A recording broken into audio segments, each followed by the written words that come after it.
salaam mbokk yi na ngeen def ñu ngi ziar ñëpp donc tey dañuy waxtaanee AGIFOR AGIFOR mu nekk association des usagers du forage de Ngexox donc mu nekk benn kuréel boo xam ne daanaka lépp lu jëm ci wàllum ndox fii ci commune de Ngexox ñoom ñoo ko gérer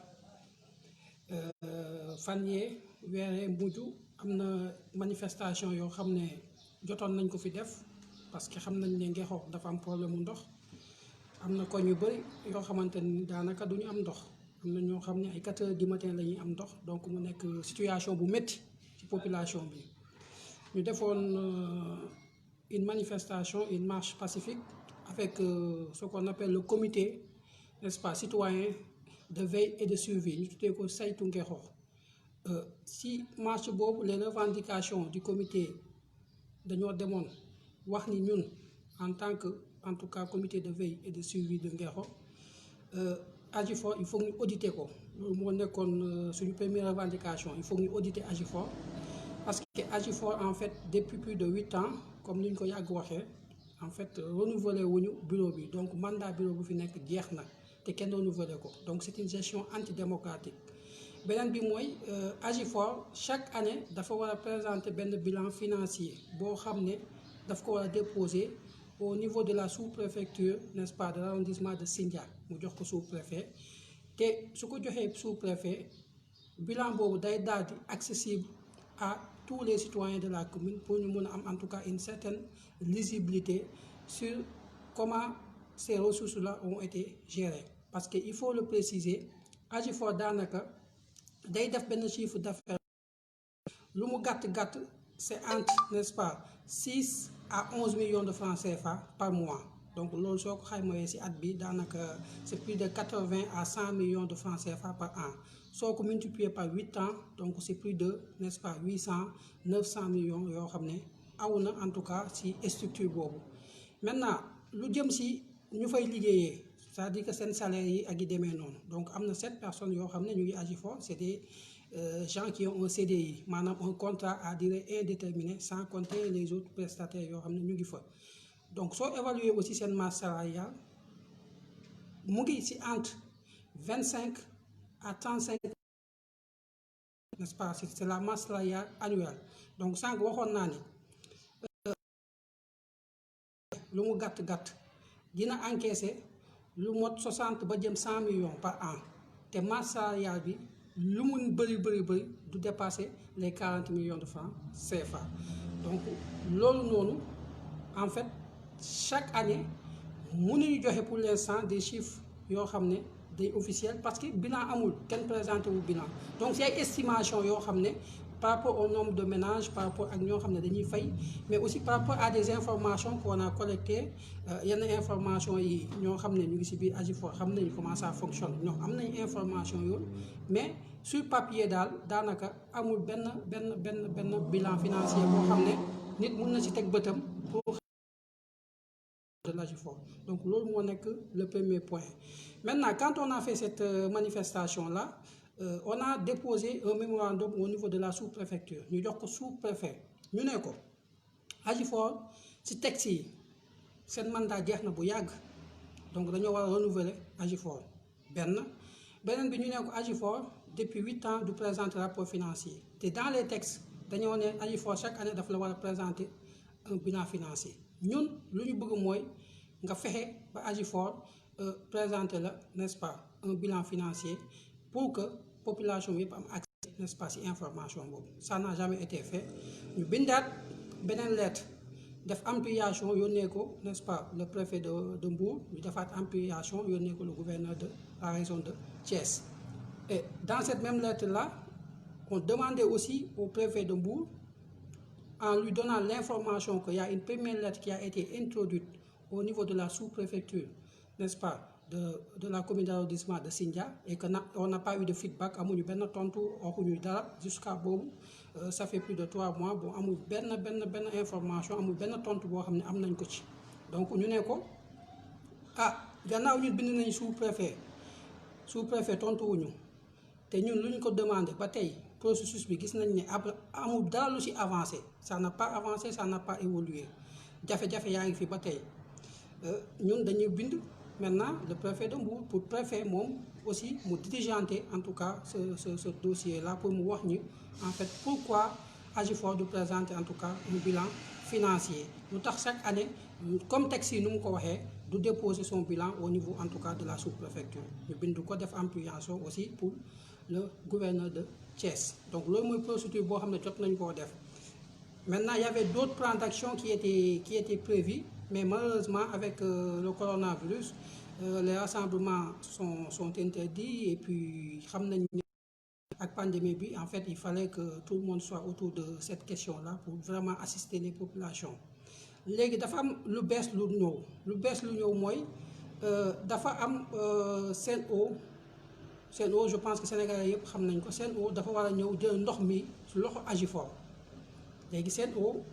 d'après les informations qu'on a d'ici la fin en tout cas du mois de juin en principe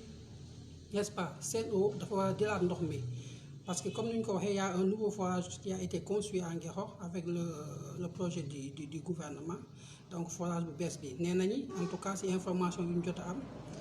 d'ici la fin du mois de juin Sen'Eau dina jëlaat ndox mi ci loxo Agifor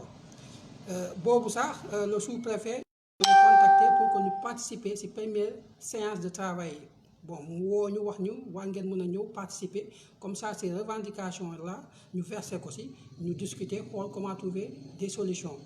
après mu woowaat ñu ne ñu finalement doo leen mën a participer en tout cas ci réunion boobu parce que réunion boobu finalement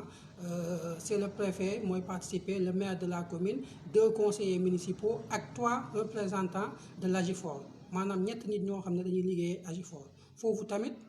le personnel de l'Agifor am na ñoo xam ne nee nañu ñoom ils n'ont pas été associés parce que tout simplement ñu ñu sélectionné c'est des membres du comité directeur mais le représentant des travailleurs kenn woowu leen kenn waxu leen ko donc loolu muy deuxième jafe-jafe bi. Maintenant fii lu ñu bëgg a expliquer mooy en fait fekkee dañuy jël ndox mi ci Agifor yóbbu ko ci Sen'Eau d'abord la première question yu ñu war a poser mooy ñëpp ñoo xam ne ñu ngi doon liggéey Agifor lan mooy solution par rapport ak ñooñu beneen question bi mooy nan la ñuy jëlee benn structure service public bu mu yoroon jël ko ci loxam jox ko beneen structure te duñ ko auditer maanaam duñ def inventaire duñu évaluer en fait pendant toutes ces années là lan la am comme chiffre d'affaires n'est-ce pas lan la am comme charge fixe n'est-ce pas ak lan la desee qu'est-ce que cette structure a fait en termes d'investissement loolu dañ ko war a évaluer loolu c'est du point de vue interne mais du point de vue externe aussi dañoo war a évaluer pour xam en fait réseau hydraulique bu fi nekk fan la yem ñaata la toll parce que am na ñoo xam ne ils ont avancé un chiffre de 800 millions parce que am na ñoo xam ne nee nañu réseau hydraulique bu nekk Nguékokh suñu évaluer investissement yu ñu ci def yépp war naa yegg 800 millions au minimum donc loolu noonu nan lay demee parce que ce réseau là c'est le patrimoine de Nguékokh moo ko moom est-ce que Sen'Eau daf leen di indemniser n'est-ce pas ou bien est-ce que Sen'Eau soit dañ koy fixer un certain nombre de services sociaux yoo xam ne daf koy rendre commune bi pour mu mun a jëlaat en tout cas bosam donc loolu aussi mooy question yoo xam ne dañ ko war a poser parce que amuñu ci tontu donc foofu noonu lu gën a am solo pour ñun en tout cas lu gën a am solo mooy structure ak nu mënta demee fekkee dañ koy jël service yu mu doon def ñu jël ko dissoudre ko maanaam jël service ak opération yu mu doon def yépp dënk ko beneen entreprise boo xam ne dans ce cadre d'espèce c'est Sen'Eau dañoo war a auditer en tout cas cette entreprise là balaa ñoo mën a avancer ci beneen point entreprise boobu exactement comment cette entreprise là fonctionnait n'est-ce pas lan la ñuy def comme chiffre d'affaires lan la ñu amoon comme charge ak xaalis boobu yépp aussi fan la dugg je pense que pour des questions de transparence loolu moom mënut a ñàkk donc ñun puisqu'on a saisi le sous-préfet comme je l'ai dit tantôt yàgg na ba tey amuñu tontu on a saisi le préfet de Mbour amuñu tontu et actuellement les travailleurs aussi de Agifor ils ont saisi le sous-préfet ils ont saisi n'est-ce pas le préfet de Mbour ñoom seen jëmmu bopp les travailleurs de Agifor parce que tout simplement ñoom ba tey xamuñu par rapport au processus ñoom fan lañu leen di dugal lan mooy seen avenir et ce sont des pères de famille n'est-ce pas, et des mères de famille ba tey ñoom ci waxtaan bi daanaka daal communication bi ñoom xamuñu exactement qu'est-ce qui va se passer. Et comme je l'ai dit, il y a 7 personnes yoo xam ne dañoo am ay CDI te CDI moom xam nañ ku ko am, n'est-ce pas, code du travail daf la protéger. Donc loolu yëpp waxtaan yooyu yëpp maanaam approche bi amul benn en tout cas implication des populations, amul benn implication effective. Donc ñoom ci seen jëmu bopp pour tout simplement se défendre, parce que loolu moom légitime défense la, pour se défendre ils ont saisi le sous-préfet comme ni ma ko waxee, ils ont saisi aussi le préfet de Mbour, mais aussi yemuñu foofu, ils ont saisi le service de l'hydraulique, parce que ñoom aussi dañu leen saisir pour expliquer leen situation bu fi nekk. Donc tey ñun question yooyu la ñu bëgg a poser et c'est des questions yoo xam ne c'est des questions essentielles. Est-ce que c'est possible tey ñu jël Agifor dugal ko ci biir SEN'EAU, jox SEN'EAU en tout cas tous les services publics yoo xam ne Agifor moo ko doon def ñu jox ko SEN'EAU sans que l'Agifor ne soit audité? Est-ce que loolu yenn na maanaam? Donc foofu mooy jafe-jafe bi. Donc ñu ngi woo en tout cas pour nous poser ces questions-là, parce que c'est des questions citoyennes, c'est des questions de fond. Parce que nous avons une structure qui a géré pendant 8 ans, comme nous l'avons dit, en tout cas une gestion illégitime et antidémocratique. Illégitime, pourquoi? Parce que c'est un mandat qui mais nous continuons de siéger, continuons de gérer. Antidémocratique, pourquoi? Parce que tout simplement la distribution de l'eau, dans le quartier yi nekk au centre rek ñoom ñooy am ndox, yeneen quartier yëpp duñu am ndox. Donc loolu jafe-jafe la, donc c'est antidémocratique et l'Agifor ne fait pas de communiqué, Agifor du communiqué du wax du def dara. Donc ñoom daanaka c'est comme si bon ñu ngi foofu noonu rek, mais il y a pas de communication, amul dara loo xam ne ñoom vraiment par rapport à cette situation là ñu ngi ci gindi nit ñi. Et on avait aussi écrit une lettre au sous-préfet bu pandémie bi commencé. Bu ñu bindee lettre bi au sous-préfet quand la pandémie a commencé, le coronavirus, parce que corona bi bu mu commencé ñëpp xam nañ ne en fait le discours du gouvernement c'était quoi? Distanciation physique, lavez-vous les mains. Et nous on a demandé au sous-préfet comment pouvons-nous mettre tous les citoyens de la commune, n'est-ce pas, au même pied si tout le monde ne dispose pas d'eau. Nous n'avons aussi lettre bi, en fait, on ne donne pas la même chance par rapport à cette pandémie-là à tous les citoyens. Parce que ni am nañu ndox ni amuñu ndox. Donc, comment faire pour corriger, en tout cas, cette inégalité-là? Ma ne ko ci biir lettre bi ñu bind ñu ne ko au moins nous pensons que vous pouvez mettre à la disposition des populations des citernes d'eau. Le temps que l'Agifor soit audité et que le temps que la gestion de l'eau passe entre les mains, en tout cas, de SEN'EAU. Donc globalement, loolu lañ ko bind ci lettre bi, mu ne ñu ok, il nous a répondu par mail pour nous dire ok, qu'il a vu nos propositions, qu'il a vu notre revendication et que dina ko diligenter. Mais boobu tey nag vraiment en tout cas d'actes ou d'actions concrètes boo xam ne ça nous permet de penser, n'est-ce pas, qu'aujourd'hui il y a en tout cas des mécanismes qui sont mis en place pour apporter une solution par rapport à cette question de l'eau là. Donc globalement c'est ça. Donc mënuñu jël ndox mi ci Agifor te Agifor kenn audité wu ko, loolu mënul nekk, c'est pas possible. Donc il faut que aujourd'hui Agifor ñu defal ñu bilan Agifor ba pare wax ñu Agifor